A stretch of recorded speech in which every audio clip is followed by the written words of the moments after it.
Hello welcome friends. तो यार आज हम एक नया चैप्टर स्टार्ट करने जा रहे हैं जो कि कौन सा है, कॉम्प्लेक्स नंबर सम्मिश्र संख्या है। ठीक है, बहुत ही उम्दा चैप्टर है और बहुत ही बोल सकते हैं कि इंटरेस्टिंग भी है और थोड़ा सा कंफ्यूजिंग भी है। कंफ्यूजिंग कैसे है वो भी हम देखेंगे, लेकिन बहुत ही बढ़िया चैप्टर है यार, इसको अच्छे से पढ़ना।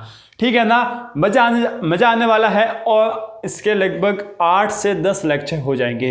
इसमें आपकी एनसीईआरटी भी कंप्लीट हो जाएगी, प्रीवियस ईयर के क्वेश्चंस भी आ जाएंगे जो कि कौन से जेईई मेंस जेईई एडवांस के थे वो, और अच्छे से हम सवाल भी कर लेंगे। ठीक है ना, चलो।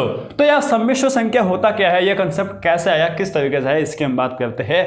तो देखो, आप 11th में आ गए हो और अब तक आपके सामने ऐसी कंडीशन तो आई होगी। कौन से भैया, ऐसी स्थिति तो आई होगी कि जब आपके सामने रूट में कोई भी संख्या आ गई, मान लीजिए रूट में -4 आ गया, तो यहां आकर आप क्या बोले कि इसका कोई हल नहीं है। क्या बोले, कोई हल नहीं है। कोई हल नहीं मतलब कोई वास्तविक हल नहीं है, या आप बोले या नहीं बोले, बिल्कुल भैया हम यह बोले। इसका मतलब क्या हुआ, कोई वास्तविक हल नहीं है। ये हम 10th तक बोलते थे, लेकिन अब हम आगे 11th में। अब इसका वास्तविक हल नहीं है हमने मान लिया, लेकिन काल्पनिक हल तो होगा ना। ठीक है, तो उसी काल्पनिक हल को हमें समझने के लिए जो है ना, किसको पढ़ना पड़ेगा, हमें सम्मिश्र संख्या को पढ़ना पड़ेगा। ठीक है, तो सम्मिश्र संख्या स्टार्ट होता है। ठीक है, सम्मिश्र संख्या स्टार्ट होने से पहले हमें एक टॉपिक को, हमें एक टर्म को समझना पड़ेगा जो कि है हमारा छोटा सा बेटा। क्या है, आयोटा। क्या भैया, आयोटा। बात इसको समझे क्या, इसको क्या बोलते हैं, आयोटा। आयोडा नहीं है भैया, आयोटा है। ठीक है ना, इसको क्या बोलते हैं, आयोटा, जिसको इंग्लिश में आयोटा भी बोला जाता है। अच्छा, इसका मतलब होता क्या है, देखो आयोटा का सिंपल सा मतलब ये होता है कि जब रूट में -1 आ जाए ना, उसको बोलते हैं आयोटा। कैसे, जैसे कि रूट में आ गया -7। ठीक है ना, रूट में आ गया -7, तो इसको हम ऐसे भी तो लिख सकते हैं ना, √7 इंटू -1। ठीक है, तो हम इसको लिख लेंगे √7 इंटू √-1, इसको लिख लिया आयोटा। तो आयोटा √7 इस तरीके से कुछ हो जाएगा, जो कि हम आगे देखेंगे। लेकिन यह एक बेसिक इकाई है, छोटी से छोटी इकाई जो सम्मिश्र संख्या की है ना, आयोटा है। आयोटा क्या है, √-1। ठीक है, याद रहेगा क्या। अच्छा, अब देखो हम थोड़ा सा इसमें बीजगणित लगाते हैं। आयोटा स्क्वायर कर दो। क्या कर दो, आयोटा स्क्वायर। ठीक है भैया, आयोटा स्क्वायर कर दिया। होता क्या है, आयोटा स्क्वायर होता है आयोटा इंटू आयोटा। बिल्कुल भैया, हमें तो पता ही है। ठीक है, आयोटा इंटू आयोटा, इसका मतलब क्या हो गया, -1 इंटू -1 √। ठीक है, अब -1 इंटू -1 मतलब जो इसका रूट है ना वो हट जाएगा, तो कितना आ जाएगा, -1। तो भैया याद रखना, आयोटा स्क्वायर हमेशा -1 आता है, ये आपको याद रखना है। आयोटा -1 होता है और आयोटा स्क्वायर कितना होता है, -1 होता है। आयोटा क्यूब देखे क्या, हाँ भैया आयोटा क्यूब देखते हैं। तो आयोटा क्यूब कितना हो जाएगा भैया, आयोटा क्यूब हो जाएगा आयोटा इंटू आयोटा। ठीक है भैया, देखिए आयोटा का 2 बार गुणा किया तो हमारे पास कितना आ गया, -1। ठीक है ना, आयोटा का 2 बार गुणा किया तो -1 आ गया, इंटू आयोटा कितना आ जाएगा भैया, -आयोटा। तो ये बात और ध्यान रखोगे कि आपके आयोटा क्यूब है ना, वो कितना आता है भैया, -आयोटा आता है। याद रहेगा क्या, हाँ, आयोटा क्यूब -आयोटा होता है। आयोटा की पावर 4 देखते हैं हम, आयोटा की पावर 4। तो देखो यार, iota into iota into iota into iota. Iota का 2 बार गुणा करते तो आता है -1, आयोटा का 2 बार वापस गुणा किया तो आ गया -1। ठीक है, -1 इंटू -1 +1 हो गया, तो आयोटा की पावर 4 होता है +1। ये बात आपको याद रखनी है, ये चारों चीजें जो है आपको याद रखनी है। बेस है आपका, इस सम्मिश्र संख्या का बेस है। ठीक है, अब क्या है इसको मैं लिख लेता हूं, जिससे आपको याद करने में भैया आसानी होगी। ठीक है ना, चलो, आयोटा इज इक्वल टू -√1। ठीक है, iota square is equal to -1, iota cube is equal to -iota, और आयोटा की पावर 4 इज इक्वल टू 1। ये सभी आपको याद करना, 1 2 3 4 भैया। इससे आगे तो चलो हम देखते हैं आयोटा की पावर 5। क्या, आयोटा की पावर 5, इसको हम देखिए क्या, हाँ, तो आयोटा की पावर 4 इंटू आयोटा की पावर 1 लिख सकते हैं क्या, हाँ, तो आयोटा की पावर 5 हो जाएगा। आयोटा की पावर 4 कितना होता है भैया, आयोटा की पावर 4 होता है 1 इंटू आयोटा। ठीक है, तो आयोटा की पावर 5 वापस आयोटा हमारे पास आ गया, आयोटा की पावर 5 हमारे पास वापस आयोटा निकल के आ गया है, वापस आयोटा निकल के आ गया है। आयोटा की पावर 6 देखे क्या, आयोटा की पावर 6, तो आयोटा की पावर 4 इंटू आयोटा की पावर 2। ठीक है, आयोटा के पावर 4 कितना हो गया, 1 इंटू आयोटा स्क्वायर, तो यहाँ पे वापस कितना आ गया आयोटा स्क्वायर, तो आयोटा की power 6 is equal to iota square, iota square कितना होता है -1, ठीक है ना। तो ये हमारे पास आ गया है। देखो यार यहाँ से कुछ ना कुछ आपको दिख रहा है क्या, वापस संख्या रिपीट हो रही है। आयोटा की पावर 5 आयोटा, आयोटा की पावर 6 -1, आयोटा की पावर 7 कितना आ जाएगा माइनस आयोटा, देखना है क्या, देख लीजिए। आयोटा की power 7 is equal to iota की पावर 4 इंटू आयोटा की पावर 3, ठीक है। आयोटा की पावर 4 कितना होता है भैया 1, आयोटा की पावर 4, आयोटा की पावर 3 कितना होता है भैया माइनस का आयोटा, था कितना आ गया आयोटा की पावर 7 माइनस का आयोटा आ गया है। बात समझे क्या, आयोटा की पावर 8 वापस कितना आ जाएगा 1 आ जाएगा। तो यहां से अब मैं एक दिमाग लगा सकते हैं कि भैया आयोटा के जो घात होती है ना, ठीक है ना, आयोटा की हर एक 4 की मल्टीपल घात में अगर कुछ आ जाए ऐसे घात, आयोटा की घात ऐसी हो कि वो 4 के मल्टीपल में हो जाए, ठीक है। अगर आयोटा की घात 4 के गुणज हो जाए तो उसका मान 1 होता है, ठीक है। अब भैया यहां तक तो मैं समझ में नहीं आया ये क्या है, कुछ समझ में नहीं आया है। बस इसको जो है ना एक सिंपल से गणित की भाषा में मैं इसको इस तरीके से लिख सकता हूं, आयोटा के power 4n is equal to 1 हमेशा होता है। अब इसका मतलब क्या हुआ भैया, इसका मतलब क्या हुआ वो हम बाद में समझेंगे, पहले अब सवाल कैसे पूछे जाएंगे वो हम देखते हैं, ठीक है ना। बेसिकली मतलब तो यही है कि जब आयोटा की घात 4 के गुणज में आएगी ना तो उसका मान हमेशा 1 होगा, ठीक है। अब तक भैया मैं समझ में आया नहीं है, मुझे पता था आपको इतना जल्दी समझ में आएगा नहीं, ठीक है ना, कोई बात नहीं। एग्जाम्पल्स देखते हैं। देखो यार अभी सामने आपके सामने आगे है एग्जाम्पल, आपको बोला निम्न का मान ज्ञात कीजिए। सबसे पहला देखते हैं आयोटा की पावर 321, इसका आपको मान ज्ञात करना। देखिए अब आपको करना क्या है, देखिए आयोटा की जो घात होगी ना अगर 4 के गुणा में है ना, 4 की गुणज है तो उसका मान 1 आ जाएगा, ठीक है ना। जैसे कि देखो यार आयोटा की पावर 4 इंटू आयोटा की पावर 8 इंटू आयोटा की पावर 12 इंटू आयोटा की पावर 16, ठीक है। तो यहाँ पर क्या हो रहा है आयोटा की पावर 4 इंटू 1, आयोटा की पावर 4 इंटू 2, आयोटा की पावर 4 इंटू 3, उसके बाद आयोटा की पावर 4 इंटू 4। तो क्या हो रहा है 4 के गुणे से में चल रही है, सॉरी बात आई क्या समझ में, बिल्कुल भैया। तो यहाँ पर आपको क्या करना है 321 है ना, इसमें 4 का भाग देना। अब देखिए भाग देना तो है ना, अब आपको आता है, ठीक है, अलग से जाने की जरूरत नहीं है। आयोटा की पावर 4 का 2 भाग, 4 का भाग दिया तो 4 एकम 4, 4 अटे 32, 4 अटे 32, ठीक है, 4 अटे 32 आ गया। तो ये आपका आ गया 8 ना, हाँ ये आपका 8 आ गया, ठीक है। अब 1 बचा है तो 1 से कोई काम नहीं चलेगा, ये आ गया 0, ठीक है। तो यहाँ से देखिए 4 80 चौक कितना होता है 32, 320 हो गया, ठीक है। अब आपका यहाँ पे है 321, तो यहाँ पे कितना जाएगा आयोटा की पावर 1, ठीक है। तो आयोटा इंटू आयोटा की घात 4 इंटू 80 ये कितना हो गया 320 इंटू आयोटा मतलब 321 हो गया ना, बिल्कुल भैया। अब आयोटा की घात जब 4 के गुणज में होती है तो उसका मान हमेशा कितना होता है 1 होता है, अभी मैंने आपको बताया, ठीक है भैया, इंटू आयोटा, ठीक है ना।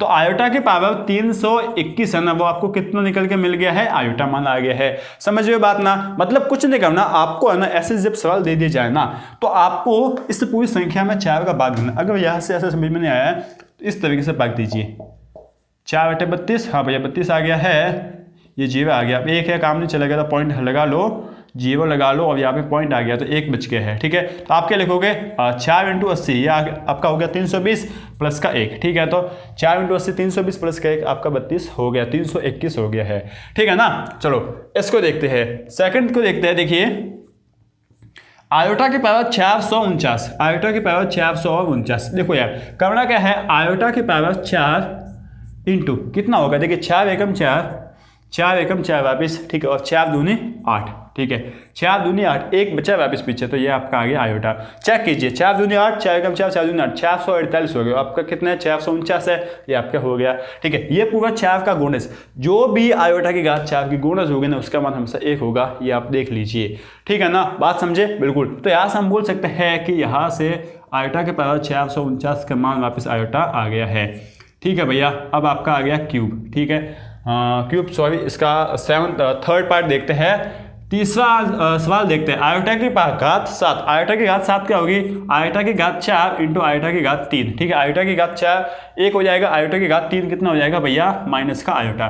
तो आयोटा की घात 7 माइनस का आयोटा होता है या नहीं होता है, बिल्कुल भैया होता है, ठीक है ना। तो इन सभी सवालों से मैं एक ही बात कहना चाहता हूँ कि जब आयोटा की घात 4 के गुणज में होना तो उसका मान 1 होता है। जब आयोटा की घात 4 के गुणज में हो तो उसका मान 1 होता है। इसको लिख लीजिए हाईलाइट करके, ठीक है ना। चलो, तो ये आपका थर्ड सवाल हो गया।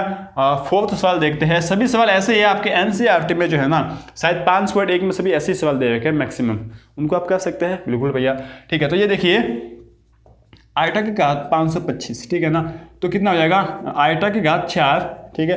अब देखो कितना हो जाएगा 4 एकम 4, ठीक है। अब आपका 1 और 2 आगे 12 आ गया, तो 4 3 12 और 4 एकम 4, ठीक है। और यहाँ पे बच गया 1, देखो यही हो जाएगा क्या 4 एकम 4, 4 3 12 हासिल 1, 4 और 1 5, तो 500 और कितना हो जाता है 26 और एक ये 525 हो जाएगा। बिल्कुल भैया, ठीक है। ये 4 के गुणज में है तो वापस यहाँ पे कितना आ गया आयोटा, तो आयोटा की घात 525 आ जाएगा आपका आयोटा, ठीक है भैया। ये आपका चौथा सवाल हो गया। पांचवा सवाल देखते हैं। आयोटा की घात 2021, भैया 2021 गया नहीं है, जाने वाला है, ठीक है भैया, या फिर गया, जब तक ये वीडियो आ जाएगा गया होगा, गया जा चुका होगा आपका 2021, कोई बात नहीं यार, 2022 में है ना हम, 2022 भी आगे आएगा। तो यहाँ पर देखो आयोटा की घात 4 इंटू, ठीक है ना, 4 पंजे 20, सॉरी 4 पंजे 20, ठीक है, 0 उतार दिया और वापस कितना आ जाएगा 4 पंजे 20, ठीक है भैया।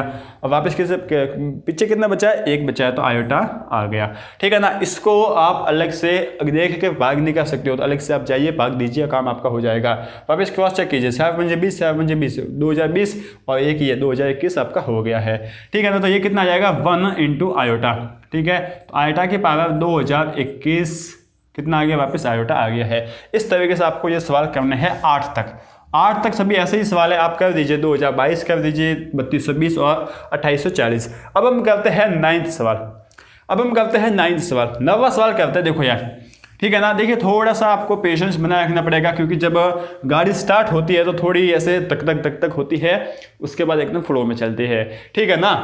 तो 9th आपका सवाल है 1 अपॉन आयोटा। अब यहाँ पर आप याद रखना यार, एक बात ध्यान रखना कि जो आयोटा है ना, कभी भी आयोटा किस तरीके से हम बट्टे में अंडरवुड नहीं रखते हैं ना, जिस तरीके से, उसी तरीके से बट्टे में हमेशा आयोटा कभी भी आयोटा नहीं रखा जाता है। इसका मतलब इसका क्या करना पड़ेगा, परिमेयकरण। और परिमेयकरण कैसे करते हैं भैया,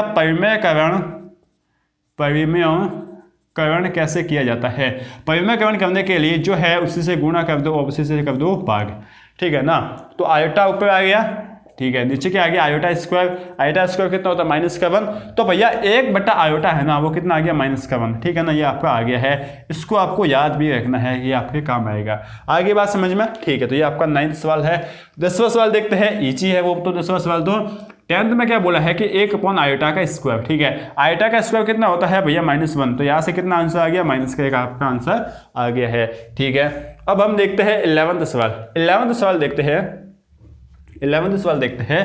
थोड़ा सा ये अब थोड़े से कंसेप्ट वाले सवाल चालू होते हैं, यहाँ से कंसेप्ट वाले सवाल चालू होते हैं। देखो यार, अभी तक आप सोचोगे कि सम्मिश्र संख्या ऐसा है क्या चैप्टर, सम्मिश्र संख्या तो अभी चालू ही नहीं हुआ, अभी तो हम पढ़ रहे हैं बेसिक। सम्मिश्र संख्या को पढ़ने के लिए जिसकी में आवश्यकता होती है उसको हम पढ़ रहे हैं, ठीक है। तो पढ़ लिया जाए इनको क्या, हाँ भैया, तो 2020 प्लस आयोटा की पावर 2021, ठीक है। अब यहाँ पर क्या करेंगे, 2 ऑप्शन आपके पास, या तो इसकी भी वैल्यू निकाल लो अलग से, या फिर इसकी भी वैल्यू निकाल लो अलग से, या फिर आप काम कर दो। देखिए छोटे में तो कोई भी वैल्यू निकालो, कोई भी काम को, दोनों में एक ही है। लेकिन जब यहाँ पर बड़ी सारी लाइन बनती है ना, तो उसमें कॉमन लेना ईजी रहता है। यहाँ पे एक बार कॉमन लेकर देखिए, सबसे छोटी घात कॉमन ली जाती है। सबसे छोटी घात क्या है 2020, ठीक है। तो यहाँ पे कितना बचा 1, यहाँ पे कितना बचा भैया 2021 में से 2020 गया तो कितना बचा 1 बचा, ये आपका आयोटा हो गया, ठीक है ना। 2020 कितना होता है, 2020 भैया होता है 4 इंटू 505, ठीक है ना, 505 होता है। हाँ भैया 505 होता है, 1 प्लस आयोटा ये आपका हो गया 505। 4 इंटू 505 घात 4 के गुणे मतलब 1 हो जाएगा, तो इस पूरे का मान कितना आया, इस पूरे का मान भैया हमें मिला है 1 प्लस आयोटा, ठीक है ना। ये आपका आंसर हो गया है। चलो इतना तो हमें समझ में आ ही गया है। अब इस सवाल को करते हैं, 12th सवाल को करते हैं। अब ये आप ध्यान में रखना, बहुत ही बढ़िया वाला सवाल है। आयोटा की पावर देखना जरा, आयोटा की पावर 2020 प्लस आयोटा की पावर 2021 प्लस आयोटा की पावर 2022 प्लस आयोटा की पावर 2023, ठीक है ना। यहाँ तक ये 23 तक ही चले क्या, बिल्कुल 23 तक ही चले हैं। 20 से स्टार्ट हुए, 21 तक आए, 22 तक अभी चल रहा है और 23 तक हम जाएंगे, तो 23 तक तो आपका हो गया है, ठीक है ना। अब यहाँ पे मैंने आपको क्या बोला कि ऐसे में सबको इंडिविजुअल सॉल्व करने के बजाय कॉमन ले लो, सबसे छोटी घात कॉमन ले लो। क्या, आयोटा की पावर 2020 आपने ले ली कॉमन, यहाँ पे बचा 1, यहाँ पे कितना बचा भैया, आयोटा की घात 1 बचा, यहाँ पे कितना बचा, आयोटा की घात 2 बचा, प्लस यहाँ पे कितना बचा, आयोटा की घात 3 बचा। ठीक है, बिल्कुल भैया, ठीक है, हमें समझ में आ ही गया है, आ ही गया है क्या, बिल्कुल ठीक है ना। चलो तो अब हम क्या करते हैं पता है, अब हम क्या करते हैं, ये कितना हो जाएगा, आयोटा की घात 4 × 505, बिल्कुल भैया। और ये कितना हो जाएगा, देखो जरा, देखे क्या, हाँ तो ये 1 प्लस आयोटा प्लस ये कितना हो जाएगा, देखो यार ये आपका कितना है, आयोटा स्क्वायर कितना होता है, -1, हाँ -1 प्लस का आयोटा क्यूब कितना होता है, माइनस का आयोटा होता है क्या, बिल्कुल भैया ये होता है। तो देखो +1 -1 कितना हो गया, 0, प्लस का आयोटा माइनस का आयोटा कितना हो गया, 0, दोनों कट के 0 हो गया, सभी कट के 0 हो गया, 0 × समथिंग कितना होता है, 0। तो इस पूरे का मान है ना कितना आ गया है, 0, ठीक है। और यहाँ से एक बात और हमें ये समझ में आई है, 1 2 3 आप 1 2 या 3 या 5 जितने भी एग्जाम्पल आप खुद से घर जाकर सॉल्व करने की कोशिश करना, जाकर क्या गए हो वैसे तो आप घर पर सॉल्व करने की ये कोशिश करना कि जब भी आयोटा की घात क्रमागत, ठीक है, आयोटा या फिर किसी भी 4 क्रमागत घात वाले आयोटा का योग जो है ना वो कितना होता है भैया, 0 होता है। क्या, 4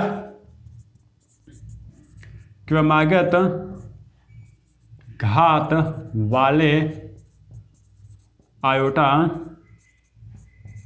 का योग जो है ना वो कितना होता है भैया, 0 होता है। क्या बोला मैंने कि 4 क्रमागत घात होगी, क्रमागत मतलब मान लीजिए आप 7 से स्टार्ट होता है, आयोटा के पावर 7, आयोटा के पावर 8, आयोटा के पावर 9 प्लस आयोटा के पावर 10, इन सभी का योग जो है ना कितना हो जाएगा, 0। फटाफट आप किसी को भी पूछ सकते हो, आप पूछ सकते हो किसी को भी कि मान ले ये कितना है भैया, 10,001 प्लस 10,002 प्लस 10,003 प्लस 10,004, इन सभी का तो योग बता, ठीक है। तो आप फटाफट बता लोगे कितना आ जाएगा, 0 आ जाएगा, ठीक है। अब आपको चेक करना तो आप अलग अलग इंडिविजुअल सबको चेक कीजिए, सबका सम जो है ना 0 आ जाएगा, ठीक है। बात समझे क्या, जैसे कि किस तरीके से iota plus iota square plus iota cube plus iota की पावर 4, ठीक है ना, बात आई समझ में। तो ये कितना हो जाएगा भैया, आयोटा तो आयोटा का आयोटा होगा, आयोटा स्क्वायर कितना होता है, -1, आयोटा क्यूब कितना होता है, माइनस का आयोटा, आयोटा के पावर 4 कितना होता है, प्लस का 1, ठीक है। तो देखिए ये प्लस का 1 माइनस का 1 कट गया, माइनस का आयोटा प्लस का आयोटा कट गया, 0 आ गया ना, ठीक। इसी तरीके से इन सब में 0 आएगा। तो क्या बोला मैंने कि क्रमागत 4 घातों वाले आयोटा का सम जो है वो कितना होता है, सम जो है वो कितना होता है भैया, योग जो है वो कितना होता है, 0 होता है, ठीक है ना। याद रहेगा क्या, बिल्कुल भैया याद रहेगा, बिल्कुल भैया याद रहेगा, अच्छे से याद रहेगा, बिल्कुल। वैसे तो मैं अभी लिखवाता हूँ, समझ लेना बात यहाँ पे। तो अब हम 13वां सवाल करते हैं, उसके बाद मैं आपको लिखवाता हूँ कि क्या करना है, ठीक है ना। क्या हुआ, आयोटा की पावर 3020, ठीक है, प्लस आयोटा की पावर 3016, आयोटा की पावर 3016 प्लस आयोटा की पावर 3018, ठीक है, और प्लस आयोटा की पावर कितना है, 3022। बिल्कुल भैया यहाँ तक तो है, ये हमें दे रखा है, ठीक है। अब यहाँ पर देखिए क्रमागत नहीं है, आप ढूंढ रहे होंगे कि क्रमागत लिखा हुआ नहीं है, क्रमागत नहीं है। यहाँ पर देखते हैं आयोटा की पावर 3025 प्लस आयोटा की पावर 3030, ठीक है भैया। और आगे क्या है, आयोटा की पावर 3022 प्लस आयोटा की पावर 3023 आपको दे रखा है, ठीक है ना। और मैंने क्या बताया, इन सभी को इंडिविजुअल सॉल्व करने की बजाय आप इन सब में जो सबसे छोटे घात होते हैं उसको कॉमन ले लो। तो 3016 जो है ना हम इसको कॉमन ले लेंगे, तो आयोटा के पावर 3016, ठीक है। यहाँ पर कितना बचेगा, आयोटा के पावर 4 प्लस यहाँ पर 1 बचा, यहाँ पे कितना बचा, आयोटा के पावर 2 प्लस आयोटा के पावर ये कितना हो जाएगा, 16 और 6 22 होता है क्या, हाँ तो यहाँ पर 6 बच गया, ठीक है ना। चलो तो यहाँ पर कितना बच जाएगा, यहाँ पर क्या कॉमन लेना, पहले तो ये देखो, यहाँ पर भैया हम कॉमन लेंगे 3022 कॉमन लेंगे, ठीक है। तो हमने लिया 3022 कॉमन, यहाँ पर कितना आ गया, आयोटा के पावर 3, हाँ ये आयोटा के पावर कितना आ गया, 8, बिल्कुल। और ये आयोटा के पावर सॉरी 0 है तो आयोटा की पावर 1 आ गया, और ये कितना है, आयोटा की पावर 1 आ गया, बिल्कुल, मतलब आयोटा आ गया। समझे बात, हाँ भैया हम बात को समझ ही गए हैं, ठीक है ना। अब देखो आयोटा की पावर 6 कितना होता है, 1, ये आपने लिख लिया 1, आयोटा स्क्वायर कितना होता है, माइनस का 1, ठीक है भैया। और ये कि आयोटा की पावर 6 कितना होता है, -1, इतना ही होता है क्या? हाँ भैया, आप क्या ढूंढ रहे थे? क्रमागत संख्या ढूंढ रहे थे, लेकिन हमें मिली तो नहीं क्रमागत संख्या, लेकिन सम जीरो आ गया। सम जो है वो जीरो आ गया है। तो देखिए 2 - 2 जीरो हो गया क्या? अब सबको सॉल्व करने की जरूरत है नहीं, जीरो आ जाएगा। समझे बात ना? हाँ भैया, बात हम समझ गए हैं और हमें समझ में आ ही गया है। ठीक है, तो यहाँ से मैं कुछ एक आपको पॉइंट लिखवाता हूँ, उस पॉइंट को जो है ना आप लिख लीजिए एक बार, ताकि आपको समझ में आ जाएगा। ठीक है, समझ में आ जाएगा। तो देखो पॉइंट क्या है यार, मुझे लगता है बोर हो गए होंगे आप। तो देखिए थोड़ा सा आज का जो टॉपिक होगा ना, पहला और दूसरा लेक्चर, वो थोड़ा सा इन्फॉर्मेटिव होगा। ठीक है ना, और ये थोड़ा सा इन्फॉर्मेटिव होगा। इसका मतलब आप ध्यान नहीं दोगे, और ध्यान नहीं दोगे तो ये चैप्टर उड़ जाएगा, क्योंकि ये इन्फॉर्मेटिव के साथ साथ थोड़ा कंफ्यूजिंग भी है। समझे बात? ठीक है, तो यार याद रखना कि जब भी आयोटा की पावर 4 का मल्टीपल होती है, जब भी आयोटा की पावर 4 का मल्टीपल होती है तो उसका मान 1 आता है। याद रखेगा? ठीक है, इस बात को हमें याद रखा जाएगा। ठीक है, इस बात को याद रखा जाएगा, और इस बात को भी सुनहरे अक्षरों में हम लिख कर याद रख लेंगे कि इस पूरे का मान कितना होता है, माइनस का आयोटा होता है ना। बिल्कुल भैया। और साथ साथ क्या है, अगर के कोई पूर्णांक है तो आयोटा की पावर के प्लस आयोटा की पावर के प्लस 1 प्लस आयोटा की पावर के प्लस 2 और प्लस आयोटा की पावर के प्लस 3 इज इक्वल टू 0 होता है। तो इन तीनों चीज़ों को याद रखना है, बहुत ही काम की चीज़ है। समझ गए? बिल्कुल भैया, ईजी है, आराम से हम कर सकते हैं। तो यहाँ तक हमने कॉम्प्लेक्स नंबर का सम्मिश्र संख्या का बेस कर लिया है। अब हम आते हैं सम्मिश्र संख्या पर। अब हम आते हैं सम्मिश्र संख्या पर। कहाँ पर आते हैं भैया? सम्मिश्र संख्या पर। ठीक है, अब देखो यार होता क्या है, किसी भी सम्मिश्र संख्या को हम a प्लस आयोटा b के रूप में लिखते हैं। किस रूप में लिखते हैं? a प्लस आयोटा b के रूप में। a प्लस आयोटा b, किसी भी सम्मिश्र संख्या को हम a प्लस आयोटा b के रूप में लिखते हैं। ठीक है ना, किसी भी सम्मिश्र संख्या को a प्लस आयोटा b के रूप में लिखा जाता है। ठीक है, अब जहां पर देखना यार, इस बात को समझना, जहां a जो है ना वो क्या है?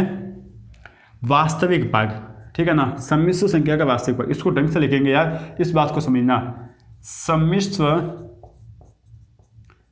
सम्मिश्र संख्या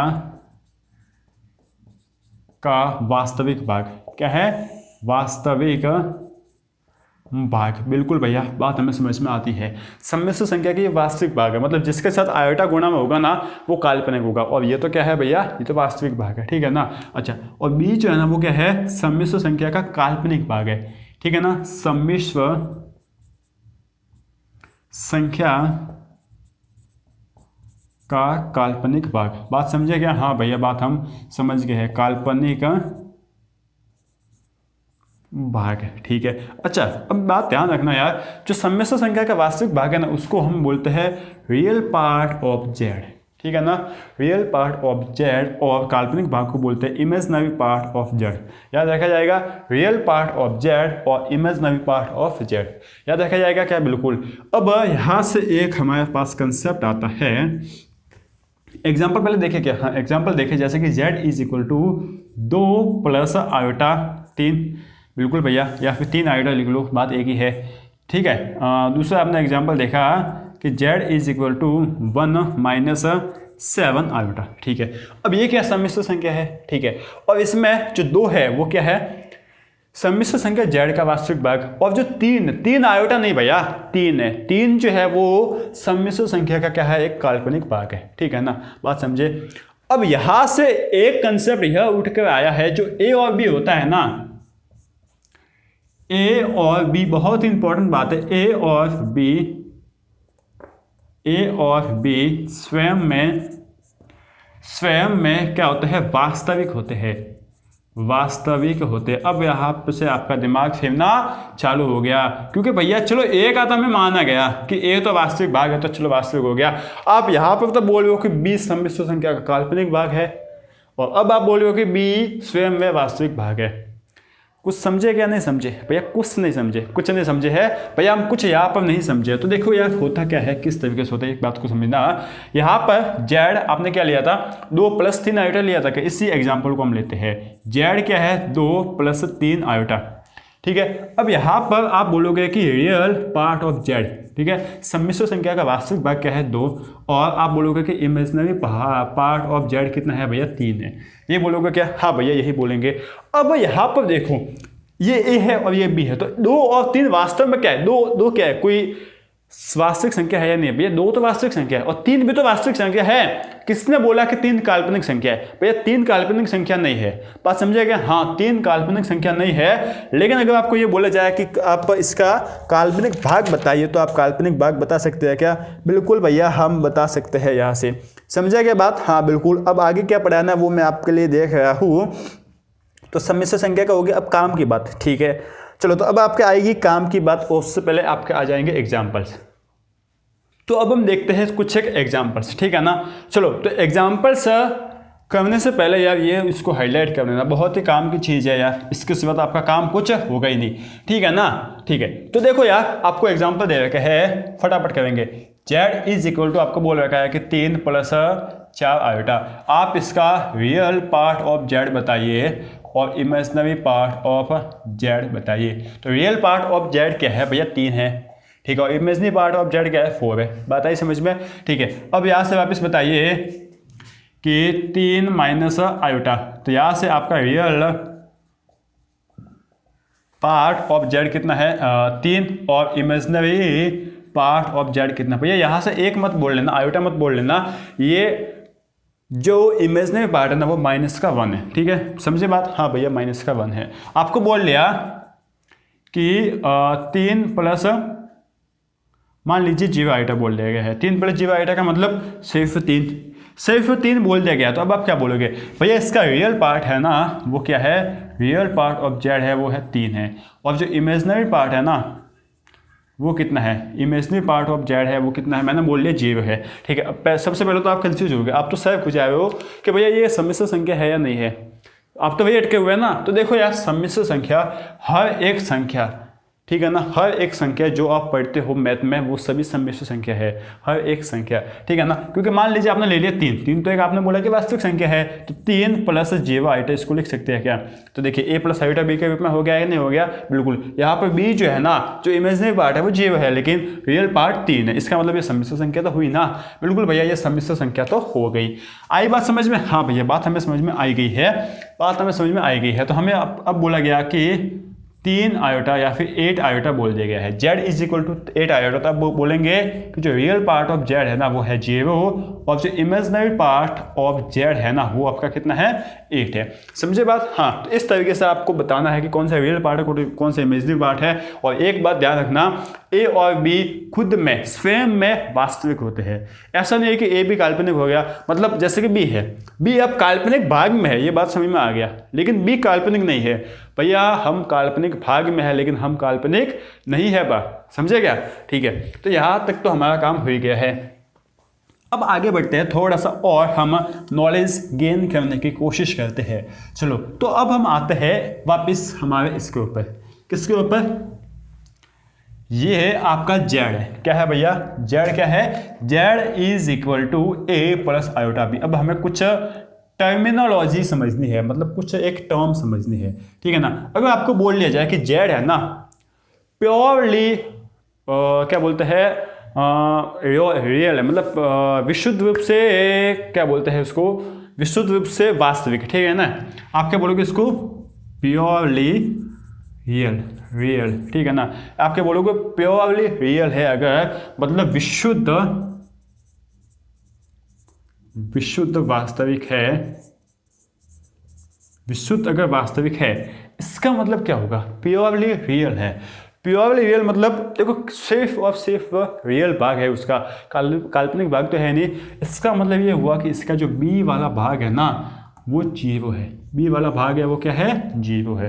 क्योंकि जब बी वाला भाग 0 होगा ना तभी तो सिर्फ ए बचेगा ना, समझे बात। जैसे कि z इज इक्वल टू 3, मैंने बोल लिया ये प्योरली रियल है। रियल क्यों है? क्योंकि ये सिर्फ इसमें 3 आयोटा वाला भाग दिखाई नहीं दे रहा है। तो आयोटा वाला भाग कब दिखाई नहीं देगा? जब ये आयोटा के गुणा में 0 होगा, इसका मतलब b को 0 होना पड़ेगा। ठीक है, तो यहाँ से हम बोल सकते हैं कि z है ना वो क्या हो जाएगा a। ठीक है, a प्लस 0 आयोटा, इस तरीके से आप लिख लोगे।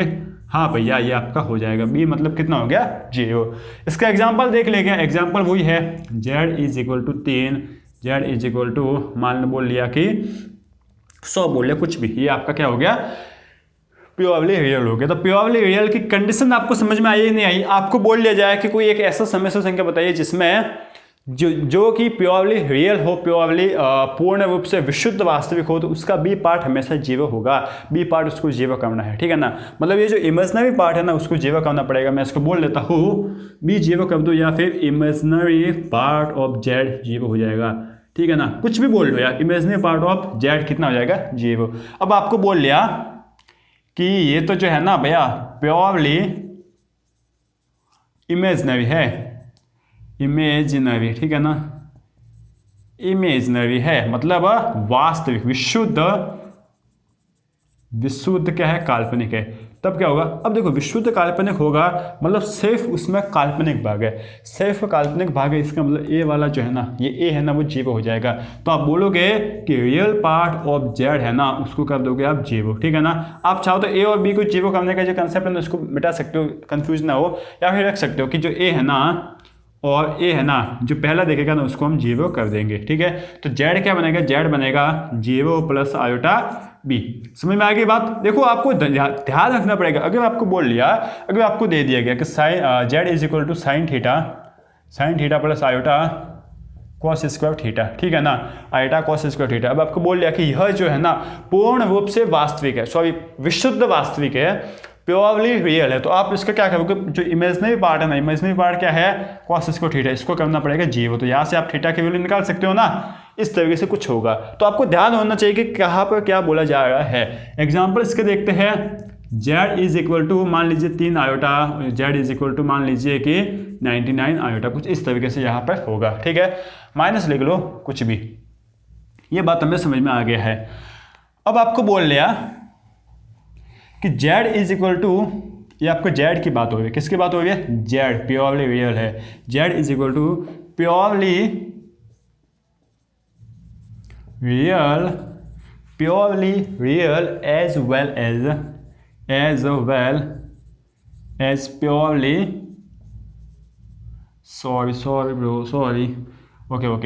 Purely imaginary. ठीक है ना। मतलब क्या हुआ इसका? इमेजिनरी मतलब इसका ये हुआ कि जो जेड है ना वो विशुद्ध रूप से काल्पनिक भी है और विशुद्ध रूप से वास्तविक भी है। ये भैया कुछ समझ में नहीं आया। देखो विशुद्ध रूप से वास्तविक तो हम ठीक है अब तक बिठा लिए हमारे दिमाग में, विशुद्ध रूप से काल्पनिक भी हम अपने दिमाग में बिठा लिए। अब आप बोले कि जेड है वो विशुद्ध रूप से वास्तविक भी होगा और विशुद्ध रूप से काल्पनिक भी होगा, ऐसा कैसे हो सकता है? मतलब उसका इमेजिनरी पार्ट भी 0 होगा, ठीक है, और इसका जो रियल पार्ट है ना वो भी 0 होगा। ऐसा कब हो सकता है? जब z is equal to 0 plus 0 iota हो। एक ही कंडीशन में हो सकता है, एक ही कंडीशन में हो सकता है, जो कि क्या है? एग्जांपल इसका z इज इक्वल टू 0। तो 0 एक ऐसा सम्मिश्र संख्या है जो विशुद्ध रूप से वास्तविक और साथ ही साथ विशुद्ध रूप से काल्पनिक भी है। ठीक है, तो आप लिखोगे विशुद्ध रूप से वास्तविक और विशुद्ध रूप से काल्पनिक, ये कौन सी है? z है। तो ये तीनों कंडीशन है, बहुत ही इंपॉर्टेंट है, इनको याद रखना है। और इनके ऊपर क्वेश्चन कैसे बनते हैं वो अब हम देखते हैं। देखो यार, इतना सब कुछ पढ़ने के बाद हमें एक बात समझ में आ गई कि आप कोई भी एक ऐसी संख्या लिखो, कोई भी ऐसी संख्या लिखो, मान लीजिए आपने लिख लिया 5, वो एक सम्मिश्र संख्या होगी ही होगी। ठीक है, मान लीजिए आपने लिख लिया 0, मान लीजिए आपने लिख लिया 0, मान लीजिए आपने लिख लिया आयोटा, ठीक है ना, मान लीजिए आपने लिख लिया 3 प्लस 6 आयोटा। तो ये कोई भी आप संख्या लिख लो मैथ्स में, वो एक काल्पनिक संख्या या फिर बोल सकते हैं सम्मिश्र संख्या होगी ही होगी। समझ गए बात? जैसे कि यहाँ पर जो काल्पनिक भाग है ना वो 0 हो गया, यहाँ पर काल्पनिक और वास्तविक भाग दोनों 0 हो गए, यहाँ पर वास्तविक भाग 0 हो गया और यहाँ पर कोई भी 0 नहीं हुआ। मतलब हर एक का संख्या सम्मिश्र संख्या होती है। तो यहाँ से हम एक कंसेप्ट निकाले, ठीक है, यहाँ से हम यह कंसेप्ट निकाले कि सम्मिश्र संख्या जो है ना वो सभी संख्याओं का बाप है। ठीक है, थोड़ा सा ऐसे अलग सी लैंग्वेज में कि सभी संख्या सम्मिश्र संख्याओं का बड़ा भाई बोल सकते हो या बाप बोल सकते हैं, ठीक है ना। अब कैसे भैया, बस कैसे क्या, सभी संख्या सम्मिश्र संख्या के अंदर आती है। इसको याद करने के लिए, उसको समझने के लिए सबसे छोटी संख्या होती है नेचुरल नंबर, फ्रैक्शन संख्या। उससे बड़ी कौन सी होती है भैया, उससे बड़ी होती है होल नंबर। होल नंबर पूर्ण संख्या। फ्रैक्शन संख्या भैया 1 से इनफाइनाइट तक होती है, बिल्कुल भैया 1 2 3 4 5 6। होल संख्या 0 से इनफाइनाइट तक होती है, 0 1 2 3 4 5 6, ठीक है। उसके बाद आता है भैया इंटीजर। उसके बाद क्या आता है इंटीजर, जो कि क्या होता है माइनस इनफाइनाइट से प्लस का इनफाइनाइट तक होती है, 1 2 3 4 -1 -2 -3 इस तरीके से। उसके बाद आते हैं भैया रेशनल एंड इरेशनल, ठीक है ना। रेशनल और इरेशनल, जिसको आप क्यू एंड क्यू बार से आप बता सकते हो, रेशनल और इरेशनल। बात समझे, बिल्कुल भैया हम बात समझ गए हैं। रेशनल और इरेशनल कौन सी होती है, जिसको हम बटा बटी के रूप में लिख सकते हैं, और इरेशनल जिसको हम बटा बटी मतलब p/q के रूप में नहीं लिख सकते, p/q एंड p/q के रूप में नहीं लिख सकते हैं, ठीक है ना। अच्छा, उसके बाद कौन सी आती है वास्तविक संख्या, रियल नंबर, मतलब जो जितने भी संख्या बची है ना वो सब इसमें आ जाती है। अब इसका भी बाप आ गया, कौन आ गया भैया कॉम्प्लेक्स नंबर, जिसको हम जेड से बता सकते हैं। तो कॉम्प्लेक्स नंबर इन सभी का भी बाप है। बात आगे समझ में क्या, अब इसको कैसे बताया, देखिए सबसे छोटा सा नूनू सा हमारा है फ्रैक्शन संख्या, नेचुरल नंबर। उसके बाद हमारा आ गया भैया इसका थोड़ा सा बड़ा भाई, कौन सा है इसका बड़ा भाई होल नंबर, ठीक है। इसका भी बड़ा भाई आ गया भैया आपका इंटीजर, बिल्कुल भैया। इसका भी बड़ा भाई आ गया आपका रेशनल एंड इरेशनल। अच्छा, और इसका भी बड़ा भाई आ गया है आपका कौन कौन कौन बताइए जरा, इसका भी बड़ा भाई आ गया है आपका रियल नंबर, ठीक है। अच्छा, इन सब का बाप है ना ये आ गया, ये इन सब का बाप आ गया, बड़ा सा बाप ही बना दिया। चलो चलो चलो, आप थोड़ा सा ऑकवर्ड ना लेना इसको, मतलब थोड़ा सा यार याद रहेगा वे, हम सब ऐसी लैंग्वेज दोस्तों में तो यूज़ करते ही हैं, ठीक है। तो ये इन सब का आ गया है बाप, ठीक है। तो देखिए ये नेचुरल नंबर है और ये आपके कौन सी नंबर है, होल नंबर, ठीक है। उसके बाद ये आपका आ गया इंटीजर, ठीक है। उसके बाद ये आपका आ गया rational Q and Q bar, ठीक है भैया। उसके बाद आपका आ गया है रियल नंबर, ये natural number, whole number, integer number, rational और इरेशनल नंबर आ गया, ठीक है। उसके बाद भैया आपका आ गया है रियल नंबर, ये आपका आ गया है रियल नंबर, एक ही में बना दिया मैंने तो, सॉरी यार। ये इंटीजर है ना, इसको यहाँ पर बनाते हैं, ठीक है। और आपके जो रेशनल और इरेशनल जो है ना वो यहाँ पर आ जाएंगे, और जो रियल नंबर है वो आ गया यहाँ पर, और ये आपका जेड जो है ना ये आपका आ गया यहाँ पर, समझ गए बात। हाँ, इसको थोड़ा सा और ढंग से बनाए, जेड ये आपका आ गया है यहाँ पर। इस तरीके से आपको याद हो जाएगा कि अच्छा जेड सबका बड़ा भाई होता है, बड़ा बाप मतलब बाप होता है, कुछ भी इस तरीके से आप याद कर सकते हो, ठीक है। तो आज के लिए इतना ही, थोड़ा सा इन्फॉर्मेटिव था, तो हो सकता है कि आपको नींद कुछ आ रखी हो, 7 8 9 बज गए होंगे, तो बस आप इतना सा आप पढ़ लीजिए, आगे हम कंटिन्यू करते रहेंगे। इस चैप्टर को भी जल्दी से जल्दी कंप्लीट करने की अच्छे से कोशिश करेंगे, ठीक है। तो तब तक के लिए पढ़ते रहिए, आगे बढ़ते रहिए, और इसी तरीके से अपने भैया को भी सपोर्ट करते रहिए, ठीक है। Thank you.